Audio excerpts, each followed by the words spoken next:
Doctor Sunil Karpe जी के सानिध्य में साईं बाबा की महिमा को आत्मसात कर आध्यात्मिक जीवन जीने की कला सीखें। देखिए साई वाणी आस्था भजन पर प्रतिदिन प्रातः 7:20 बजे। आस्था पर प्रत्येक रविवार प्रातः 8:20 बजे। संपर्क सूत्र 9604050607।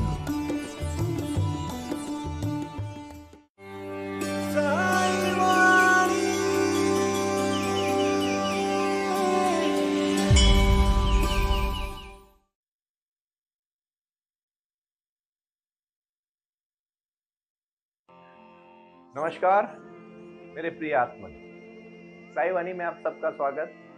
प्रारंभ करो जारी रखो ये गुरु मंत्र और साईं बाबा के आशीर्वाद से घर घर में शुरू हुई साई वाणी।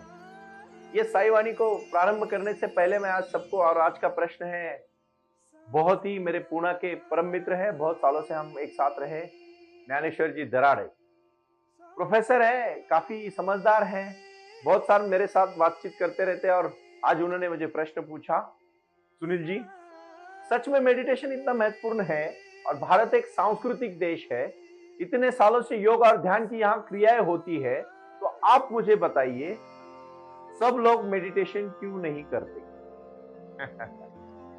ज्ञानेश्वर जी मैं आपको धन्यवाद देना चाहता हूँ, आपने बहुत मुश्किल प्रश्न पूछा है।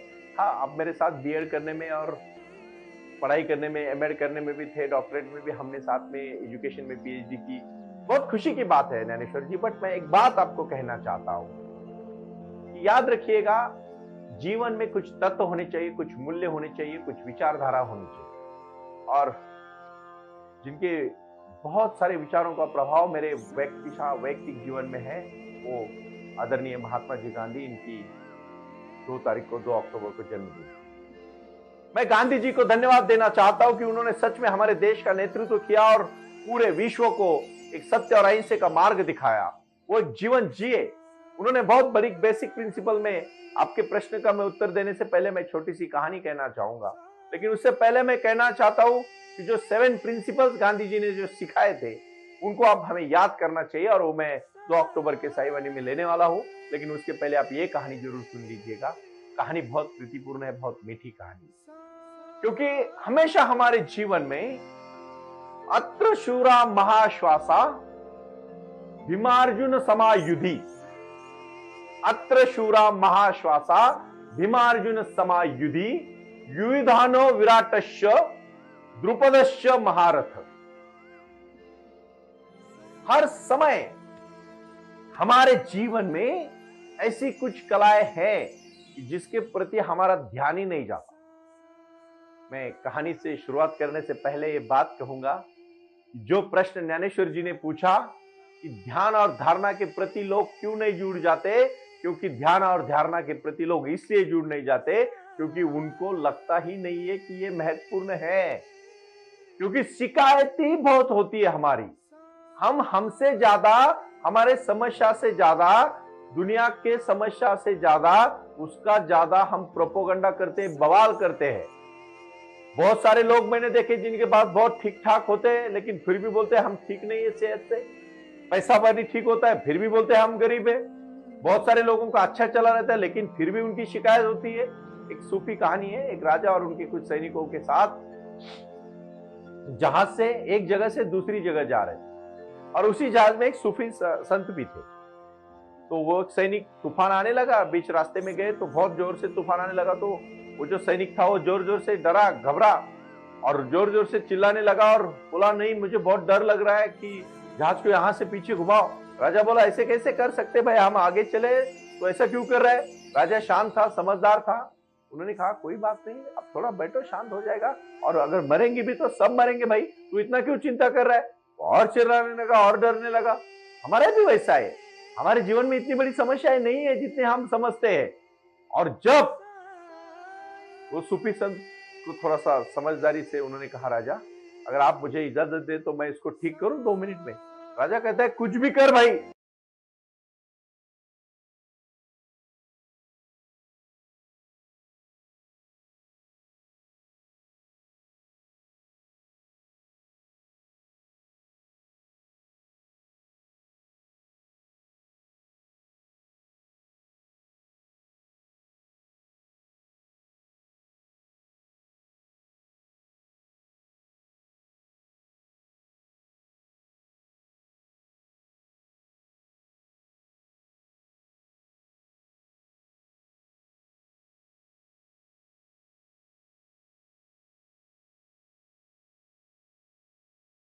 ज्ञानेश्वर जी, जब जीवन में समस्या आती है तो हमें उस समस्या नहीं आती कि जितना हमें ध्यान तक पहुंचा दे। और समस्या क्यों आनी चाहिए ध्यान तक पहुंचाने के लिए? ध्यानी इंसान हमेशा शांत होता है। ज्ञानी इंसान, गुणी इंसान बहुत शांत होता है, क्योंकि उसके जीवन में वो सब देख पाता है। इतना बड़ा हाई लेवल से, इतने बड़े पैमाने पे वो मेडिटेट हो जाता है। उसके अंदर की शक्ति को पहचान लेता है। और जब अंदर की शक्ति को पहचान लेता है ना, तो याद रखना, हम भी छोटी छोटी चीजों से शिकायत करते हैं। मैंने एक कहानी जानबूझ के आपको यहां बताई, क्योंकि कहानी बहुत ही प्रीतिपूर्ण है। जब उसको जहाज में बैठे थे तब चिल्ला रहा था। जब उसको पता चला कि इससे भी और डरावनी जिंदगी में चीज आ सकती है, फिर वो शांत हो जाता है। और जो जहाज वाली चीज उसको शांत रखती है। अरे, जो लोगों को हाथ पैर नहीं, उन्होंने बड़ा लाइफ जिंदगी जी के दिखाया, और जिनके पास सब कुछ है वो सुसाइड करते हैं। क्यों नहीं आप मेडिटेशन की तरफ जाते हो? क्योंकि मैं चाहता हूं आज। ज्ञानेश्वर जी, मैं आपके प्रश्न का उत्तर, बहुत सटीक प्रश्न आपने पूछा है। मैं ये कहानी भी इसलिए आपको कह रहा हूं कि आपको जीवन में तय करना है कि हमें हमारे जीवन में कैसे आगे बढ़ना है। रोजमर्रा की जिंदगी में कौन कौन सी समस्याएं है? अगर समस्या है, मैंने कहा था, बारिश में छाता लेके खड़ा रहो। छाता बारिश नहीं रोकेगा, लेकिन बारिश में खड़ा रहने का साहस देगा। उसी प्रकार ध्यान और मेडिटेशन और साई क्रिया आपको जीवन में समस्या से जूझने की ताकत देगी, लड़ने की ताकत देगी। समस्या तो वो कम नहीं करेगी। और जो छोटी छोटी समस्याओं को बड़ा बवाल हम करते हैं ना, वो हम नहीं करेंगे। क्योंकि उसको, जैसे वो सैनिक को पानी में डाला और उसको लगा जहाज में तो मैं सुरक्षित हूं, समंदर में तो और भी मैं दुखी हूं, अकेला हूं। लेकिन जब वहां से उसको यहां निकाला तो उसको पता चला कि मैं यहां सुरक्षित हूं, क्योंकि उससे ज्यादा डर उसने जिंदगी में देखा। लोग रोजमर्रा की जिंदगी में इतनी समस्याएं देखते ही नहीं है। उनको लगता है कि, मैंने बहुत सारे लोग देखे। अभी मैं आज की पंचसूत्री इसमें कहूंगा, ये पंचसूत्री बहुत महत्वपूर्ण है। ज्यादा समस्या का बवाल मत करना। आपसे ज्यादा समस्याएं लोगों को है, और वो भी बहुत खुशी से जी रहे हैं। मैं खासकर उन्हीं कमजोर लोगों को आज कहना चाहता हूं जो छोटी छोटी बातों का बवाल करते हैं और छोटी छोटी बातों से निराश होकर आत्महत्या तक का कदम उठाते हैं। दूसरा और महत्वपूर्ण, आज तो नया फैड आया, पूरा फैमिली सुसाइड कर लेता है। अरे एक को मरना है भाई, तू अगर मरना ही चाहते हो तो तू मर, सबको क्यों मार रहा है? क्यों तेरे कमजोर कारण पूरी फैमिली को कमजोर कर रहा है? अगर घर का इंसान मजबूत है, पूरा परिवार मजबूत होगा, क्योंकि उसको मजबूती की आदत लगी। बातों में नहीं, शब्दों में नहीं, एक अपने व्यवहार और आचरण से आप लगना चाहिए। आप कितने मजबूत है, आप कितने अड़िग है, आप कितने विचारों के पक्के हैं, और आप कितने प्रतिबद्ध है अपने खुद के वचन से और शब्दों से। क्योंकि ये बहुत महत्वपूर्ण बात है। तीसरी और बहुत महत्वपूर्ण बात, जो आपके जीवन में बहुत संकल्प के साथ जुड़ी जाती है। क्योंकि मैं इसी साई वाणी में अभी आगे, आज से मैं एक एक प्राणायाम के साथ आसन के ऊपर भी बोलने वाला हूं। और आज मैं सबसे पसंद, क्योंकि प्राणायाम की शक्ति तो आपने देखी है। जो भी शक्ति है हमारे शरीर में, चेतना है, प्रेरणा है, इंस्पिरेशन है, पावर है, और उसी को लेके हम चलने वाले हैं। उसी को हम जीवन कहते हैं। और जीवन सत्यम शिवम सुंदर, बहुत सुंदर जीवन है। यह सुंदर जीवन जीने की कला आनी चाहिए, और ये जीने की कला सिखाता है साई वाणी। प्रारंभ करो, जारी रहो। बस इसी मुहूर्त में से अड़िग खड़े रहो, डट के खड़े रहो। शिरडी के साईं बाबा का आशीर्वाद लेके चलो, आपको जिंदगी में कोई रुकावट नहीं आएगी। इसलिए अश्वशूरा महेश्वासा भीमार्जुन समायुधि युधानो विराटश्च द्रुपदश्च महारथ। यह महारथ है अपने जीवन का, और अपने जीवन का महारथ जब हम चलाएंगे, हमें डरने की जरूरत नहीं, क्योंकि साईं बाबा का आशीर्वाद है, वो साई वाणी है। और जो मैंने अभी नया बुक लिखा है, साई वाणी एक जीवन जीने की कला, उसको जरूर पढ़ना। क्योंकि जीवन की कला, मैं ज्यादातर पढ़ने से ज्यादा मैं जो आपके साथ बोल रहा हूं, साई वाणी यूट्यूब चैनल पे ढेर सारे हजारों के ऊपर, मुझे लगता है 850-900 के ऊपर अभी वीडियोज आए, ऑडियोज आए हैं। मैंने अलग अलग विचारों के ऊपर प्रश्न रखे हैं, और इसके ऊपर बोलने के लिए, मैं सोचने के लिए मैं मजबूर करना चाहता हूं। लेकिन मैं मेरे हर साई वाणी सुनने वाले को, इंसान को, आज मैं 5 चीजें कहने जा रहा हूं। उसको अगर आप ठान लोगे तो कल से साई वाणी सुनना, लेकिन नहीं तो बिल्कुल सुनने की जरूरत नहीं है। क्योंकि सिर्फ मैं इतना ही नहीं बोलूंगा, फिर कि मैं सिर्फ कोई मनोरंजन नहीं कर रहा हूं भाई और बहनों, मैं जीवन बदलने का प्रयास कर रहा हूं और हम सबको मिलकर अभी एक नया जीवन, एक सुंदर जीवन, एक शक्तिशाली जीवन जीना है और उसके लिए हमें कटिबद्ध रहना है। और पहला नियम है आज का जो सबसे महत्वपूर्ण है, मन से खंबीर बनो, अपने शक्ति से ताकतवान बनो, ताकतवर बनो और मन की शक्ति को इतनी बढ़ाओ कि आपको कोई रोक नहीं सकता। दूसरा बहुत महत्वपूर्ण विषय, शरीर श्रम करो। बिना शरीर श्रम के खाना ही नहीं खाना है। 1 से 1.5 घंटा कसरत करनी है, एक्सरसाइज करनी है, क्योंकि शरीर और मन, शुद्ध शरीर में ही शुद्ध मन रह सकता है, नहीं तो नहीं रहेगा। बहुत विचार स्पष्ट है, क्योंकि आज जो ज्ञानेश्वर जी का प्रश्न है, ध्यान धारणा कब करोगे? क्योंकि जब शरीर शुद्ध होगा, मन शुद्ध होगा, तो ऑटोमेटिकली आप क्रिया और ध्यान की तरफ जाओगे, वरना नहीं जाओगे। अगर आपके पेट में दुख रहा है, हर दिन बहुत परेशान रहते हो आप, कैसे आप करोगे ध्यान? नहीं कर पाओगे। सब कुछ शरीर से, शरीर में, इसीलिए मैंने बोला है, लोग कहते हैं कि व्याधि मलमूत्र का हमारा ये शरीर है। नहीं, मैं तो कहता हूं ये सुंदर मंदिर है और इस मंदिर की पूजा आपको करनी है। इस मंदिर को साधना के साथ, प्यार के साथ, सिर्फ कलर लगा के, लिपस्टिक लगा के, सिर्फ अपना फाउंडेशन लगा के गोरा नहीं बनना है। दिल से गोरा बनो, पूरा शरीर सुंदर हो जाएगा, इसमें कोई दोहरा नहीं। और उसके लिए एक ही फेयर एंड लवली है, वो है ध्यान की फेयर एंड लवली। वो एक ही शक्ति है, वो ध्यान की शक्ति, क्रिया की शक्ति, योगासन की शक्ति। क्योंकि योगासन एक बहुत बड़ी ताकत है हमारे शरीर में, हमारे मन में सुंदरता को रखने के लिए। योगासन का नया साई योग। आज मैं तीसरा और महत्वपूर्ण चरण में आज आप सबके सामने बोल रहा हूं। सबसे पहले साई वाणी, दूसरा साई क्रिया, तीसरा साई ध्यान और आज चौथा मैं चरण बोल रहा हूं। बहुत ही महत्वपूर्ण है साई योग।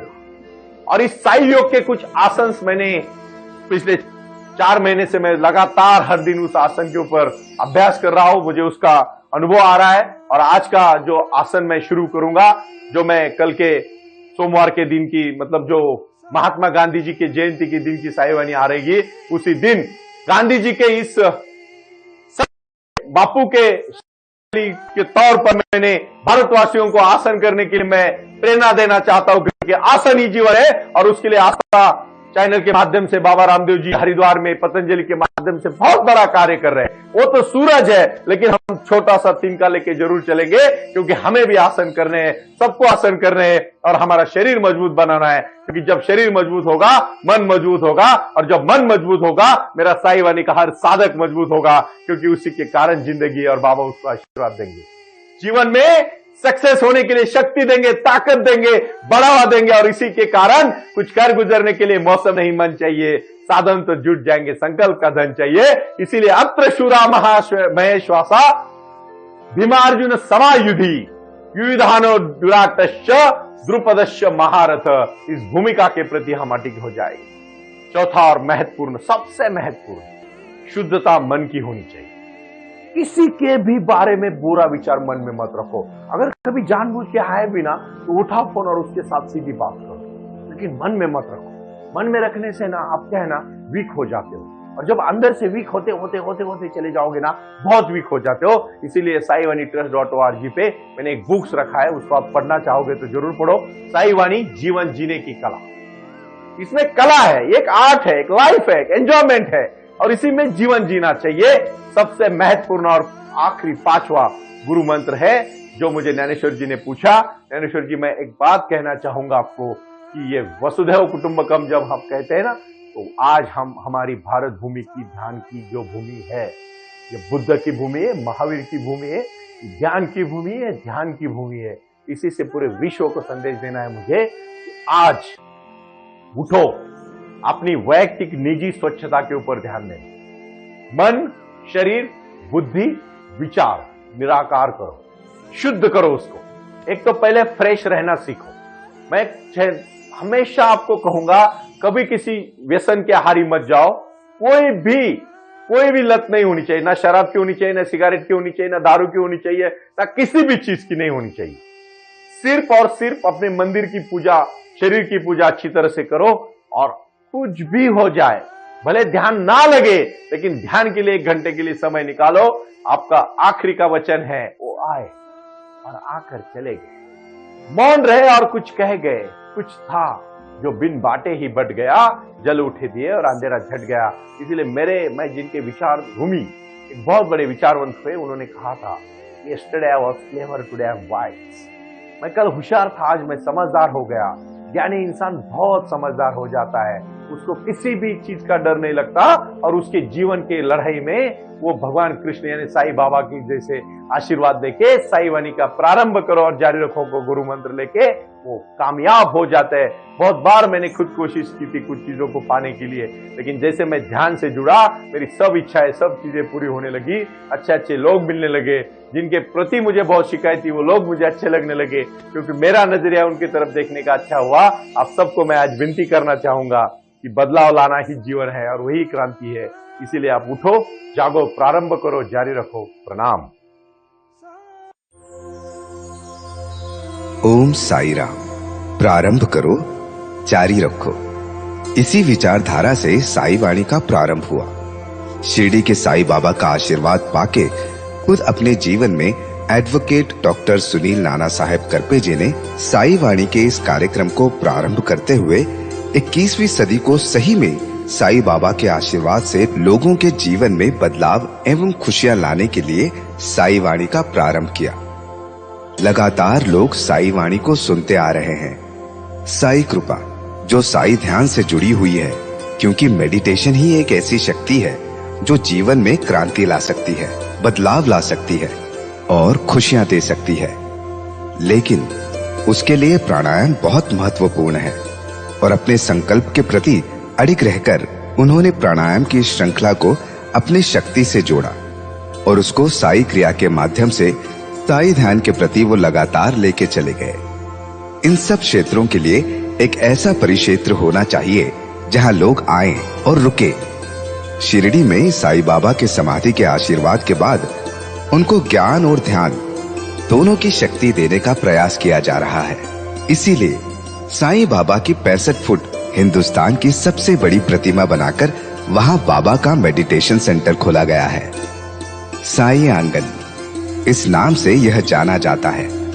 देऊळगाव गाड़ा, तालुका दौंड, जिला पुणे, यहाँ साई आंगन की और बारामती क्षेत्र में साई आंगन में इसी क्षेत्र की निर्मित करते हुए उन्होंने यहाँ निजी व्यवस्था के साथ बच्चों के लिए गुरुकुल सिस्टम का इंग्लिश माध्यम का स्कूल, जहाँ बच्चे पढ़े और जहाँ बच्चे गुरुकुल में रहकर गुरुकुल के